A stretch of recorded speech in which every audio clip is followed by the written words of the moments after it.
दोस्तों, income tax के बहुत बड़े बदलाव 1 अक्टूबर 24 से हो गए हैं। तो आपके लिए इन बदलाव को समझना बहुत ज़रूरी है ताकि आप इनकम टैक्स की कंप्लायंस कर पाएँ और कोई पेनल्टी ना लगे। इसके अलावा आपको टैक्स को भी बचाना है, इसलिए आप इस वीडियो को अंत तक ज़रूर देखें और आप दूसरे लोगों के साथ भी इस वीडियो को शेयर करें ताकि वो भी इनकम टैक्स के इन बदलाव को समझ पाएँ। CA Satbir Singh YouTube channel पे आपका स्वागत है। इनकम टैक्स की कंप्लायंस करना दिन ब दिन मुश्किल होता जा रहा है। इनकम टैक्स बदल रहा है, टेक्नोलॉजी बदल रही है, इसलिए आप हमारे यूट्यूब चैनल को सब्सक्राइब कर लें ताकि आपको इनकम टैक्स के रेगुलर अपडेट मिलते रहें। आप हमें व्हाट्सएप चैनल और Telegram channel CA Satbir Singh tax hill पे भी सब्सक्राइब कर लें। लिंक वीडियो के डिस्क्रिप्शन में भी दिया गया है, कमेंट में पिन किया गया है ताकि अपडेट आपको मोबाइल पे ही मिलते रहें। दोस्तों, इनकम टैक्स एक्ट के अंतर्गत नई स्कीम लॉन्च की गई है, डायरेक्ट टैक्स विवाद से विश्वास स्कीम 2024, जिसके अंतर्गत के यदि आप अप्लाई करते हैं तो उस केस में आपको कोई भी पेंडिंग केस है CIT अपील के पास, इनकम टैक्स अपीलेट ट्रिब्यूनल के पास, हाई कोर्ट में या फिर सुप्रीम कोर्ट में, तो वो विड्रॉ करवा सकते हैं, भले ही आपने फ़ाइल किया हो या फिर इनकम टैक्स डिपार्टमेंट ने फ़ाइल किया हो। तो इसके लिए आपको फ़ोन नंबर 1 फाइल करना है इनकम टैक्स के पोर्टल पे और स्पेसिफाइड अमाउंट पे करके आप इस स्कीम के अंतर्गत अप्लाई कर सकते हैं। तो ये स्कीम 1 अक्टूबर 24 से इफेक्टिव हो गई है।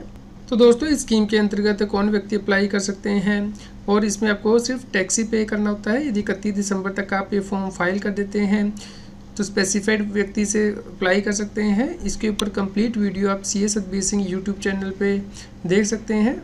दोस्तों, दूसरा महत्वपूर्ण बदलाव प्रॉपर्टी परचेज करने पे जो TDS काटते हैं उससे रिलेटेड हुआ है।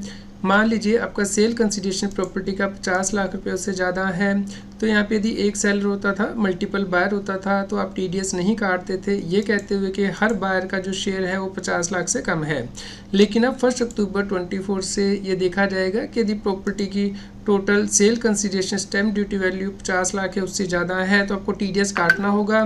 तो यहाँ पे हर बायर को TDS काटना है 1% के हिसाब से, तो इस बात का आपको ध्यान रखना है। इसी प्रकार यदि एक बायर होता था और मल्टीपल सेलर होता था तो उस केस में भी बायर TDS नहीं काटता था सेलर का, ये कहते हुए कि वो हर सेलर को जो अमाउंट पे कर रहा है वो 50 लाख से कम है। लेकिन अब ऐसा नहीं होगा। अब यदि sale consideration stamp duty value 50 lakh उससे ज़्यादा है तो उस केस में आपको TDS काटना होगा। तो भले ही यहाँ पे मल्टीपल सेलर हैं तो बायर को इस बात का ध्यान रखना है कि उसे 1% TDS काट के ही पेमेंट करनी है।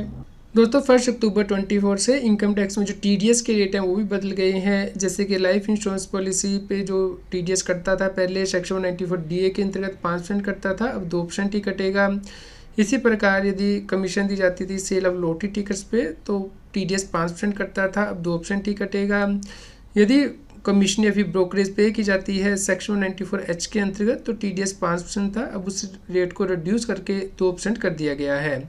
यदि कोई इंडिविजुअल HUF पर मंथ जो रेंट पे करते थे 50,000 रुपये से ज़्यादा था तो उस केस में 5% TDS करता था, अब उसे 2% कर दिया गया है। इसी प्रकार यदि कोई और सम पे किया जाता है किसी इंडिविजुअल या फिर HUF के द्वारा जहाँ पे कि अमाउंट 50 लाख से ज़्यादा हो जाता था तो आपको 5% TDS काटना होता था, तो अब उसे 2% कर दिया गया है। इसी प्रकार जो ई-कॉमर्स ऑपरेटर थे उन्हें TDS काटना होता था सेक्शन 94O के अंतर्गत जब वो पेमेंट देते थे, तो यहाँ पे 1% TDS था, उससे अब रिड्यूस करके 0.1% कर दिया गया है। एक और महत्वपूर्ण बदलाव जो कि 1 अक्टूबर 24 से हुआ है वो है सैलरीड एम्प्लॉय के लिए, पेंशनर के लिए। जब सैलरीड एम्प्लॉय पेंशनर का TDS काटा जाता था एम्प्लॉयर के द्वारा तो उस केस में किसी और सेक्शन के अंतर्गत यदि उनका TDS कटा है तो उसका बेनिफिट नहीं मिलता था। मान लीजिए कोई व्यक्ति फ़ोन रेमिटेंस करता है और उसके ऊपर उसका TCS कलेक्ट हो चुका है, या फिर उसने कोई कार परचेज़ की है उसके ऊपर उसका TCS कलेक्ट हो चुका है, तो यहाँ पे उसका एम्प्लॉयर भी TDS काट लेता था और ये TCS भी उसका कलेक्ट हो जाता था। तो जब वो रिटर्न फाइल करता था उसमें ही उसे रिफ़ंड क्लेम करना होता था। लेकिन अब वो ये एडजस्टमेंट क्लेम कर पाएगा अपने एम्प्लॉयर के पास, तो भले ही वो ओल्ड रजीम ऑप्ट करता है या फिर न्यू रजीम ऑप्ट करता है, उस केस में उसे अपने एम्प्लॉयर को बताना होगा कि उसका ऑलरेडी TDS और TCS किसी और सेक्शन के अंदर कट गया है, तो उसकी एडजस्ट करने के बाद जो बैलेंस अमाउंट होगा टैक्स का वही उसके एम्प्लॉयर के द्वारा काटा जाएगा। इस प्रकार यहाँ पे जो एक्स्ट्रा अमाउंट TCS का TDS का टैक्स पेयर का कट गया है उसका रिफंड लेने के लिए उसे अपनी इनकम टैक्स रिटर्न को फाइल करने का वेट नहीं करना है वो अपने एम्प्लॉयर को कह सकता है और उसका एम्प्लॉयर ही उसके टैक्स में से इसे एडजस्ट कर देगा और बैलेंस अमाउंट ही टैक्स का कलेक्ट किया जाएगा। दोस्तों इनकम टैक्स एक्ट में ये भी देखा गया था कि यदि कोई व्यक्ति प्रोफेशनल है तो उसका टीडीएस कॉन्ट्रैक्टर मानते हुए काट लिया जाता है सेक्शन 194C के अंतर्गत है।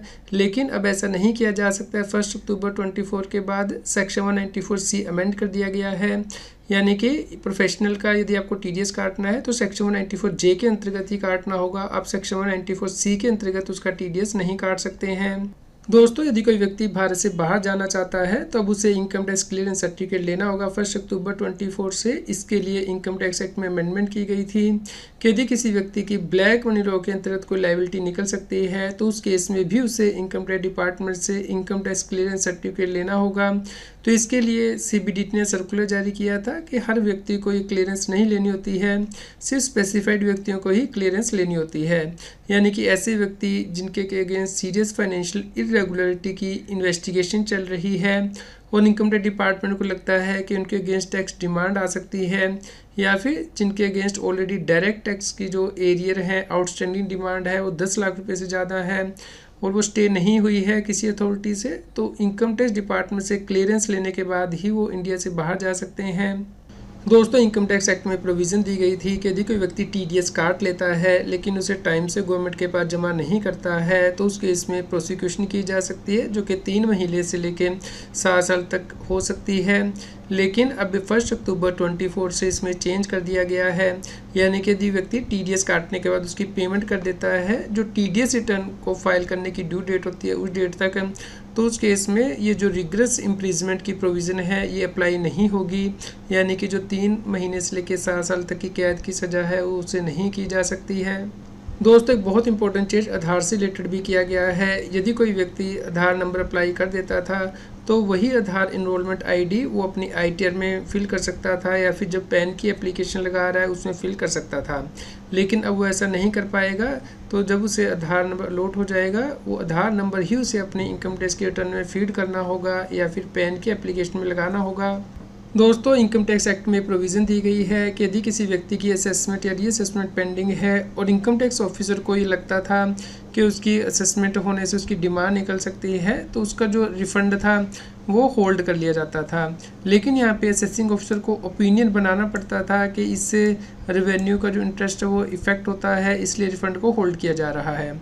तो अब इस प्रोविज़न को डिलीट कर दिया गया है। अब असेसिंग ऑफिसर के द्वारा ये ओपिनियन बनाने की आवश्यकता नहीं है कि इससे रेवेन्यू एडवर्सली इफेक्ट होगी, तो अब वो सीधा ही आपका रिफ़ंड होल्ड कर सकता है यदि आपकी असेसमेंट या रीअसेसमेंट पेंडिंग है।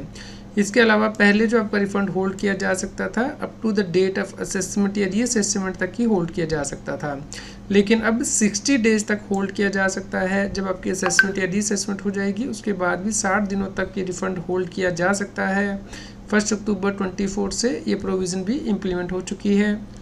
उम्मीद करते हैं दोस्तों आपको नए इनकम टैक्स के चेंजेस समझ में आ गए होंगे। यदि आपका कोई क्वेश्चन हो तो आप हमें कमेंट करके ज़रूर बताएं। कृपया लाइक करें और शेयर करें ताकि सभी लोगों तक की जानकारी पहुंच पाए और वो इनकम टैक्स की कॉम्प्लायंस कर पाएँ। इनकम टैक्स की और अधिक जानकारी के लिए आप CS अदबी सिंह यूट्यूब चैनल पे जाके प्लेलिस्ट में जाके टॉपिक वाइज प्लेलिस्ट देख सकते हैं कि इनकम टैक्स में कौन से नए बदलाव हो रहे हैं, जैसे कि इनकम टैक्स अपडेट के अंतर्गत या फिर डायरेक्ट टैक्स कोड के अंतर्गत। रेगुलर टैक्स अपडेट के लिए इस चैनल को सब्सक्राइब करें। आप हमें टेलीग्राम ऐप CS अदबी सिंह टैक्स हिल पर ज्वाइन कर सकते हैं ताकि आप GST और इनकम टैक्स के रेगुलर अपडेट अपने मोबाइल पर ही प्राप्त कर सकें।